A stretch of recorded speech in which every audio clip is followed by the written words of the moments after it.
experienced in 4 years. The seasons didn't answer to any person's whim. Terin tugged the section of her kilt that she'd left attached to her shoulder up and over her head. The rain had turned to slush as she travelled. Now it was snow.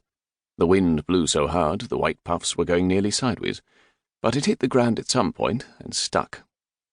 Hatton Land was still so far away, and over rough land.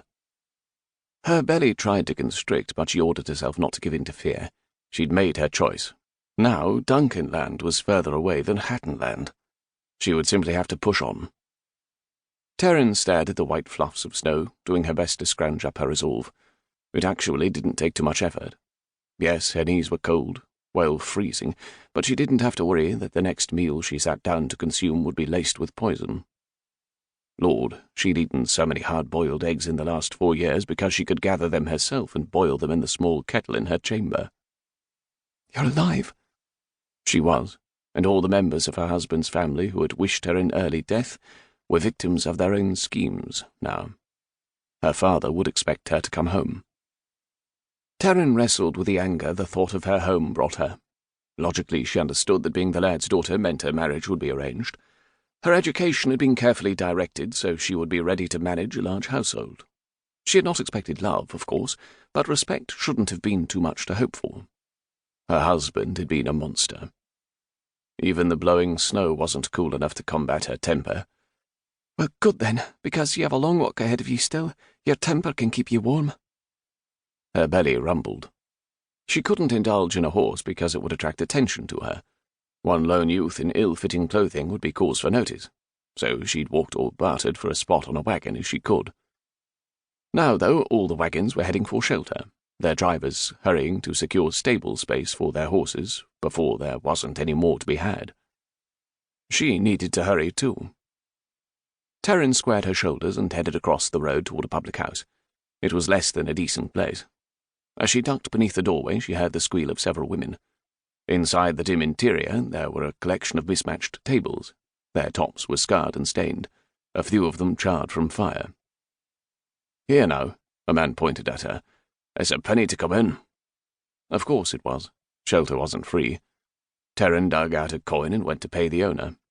She pointed at the stairs. "As if you'd have enough to rent a room." The owner laughed at her while stuffing the penny into his doublet. "You'll take that bench in the corner, I'd be grateful." Terin ducked her chin. She'd not moved the buttons on the collar of the shirt, instead leaving it too wide for her neck because she might duck her chin into it and hide how smooth her skin was. Besides the sin of dressing like a man, a lone female might run into men who had no morals. It was the very first time she'd ever been alone. In a way, she discovered the experience to be something interesting. As she went to the bench and sat down, she was able to be overlooked by everyone in the place. It wouldn't last too long, though, for the owner would be looking to sell her food and drink, and perhaps the serving women as they went around the room so that all the men could get a look. Her bench was the furthest from the fire. Terin suddenly realized she was sitting straight up, just as she'd been taught, but she needed to blend in. She slouched, glancing around the room to see how the other men sat. After a moment, she put her elbows on the table and even rested the side of her face in one of her hands. Jasper Hatton wasn't one to stop because of a bit of snow. All right, it was a fair bit of snow. He knew how many days he had yet to ride before he'd make it home, and the clouds were getting lower and lower, pressing down on them so that he couldn't see more than 10 paces in front of him. Aye, maybe he might have pressed on, but he looked back to where his sister was clinging to the back of a horse. Kiana was barely 16. She was half his size, but she'd not muttered a word of protest over the conditions.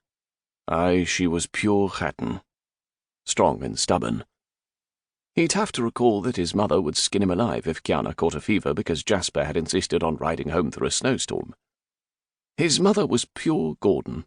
While his father would argue that Hattons were tougher, Jasper would have to side with his mother in saying that any woman who could marry a Hatton and make the union work, as she had for the last 28 years, was far more resilient.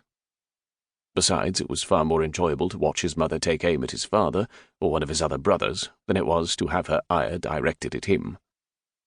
Kiana was his only sister. Jasper had been tasked with taking her to her wedding while their mother was away, something Jasper would bet his father was regretting just about now. Saoirse Gordon wouldn't much care if her husband felt he needed to.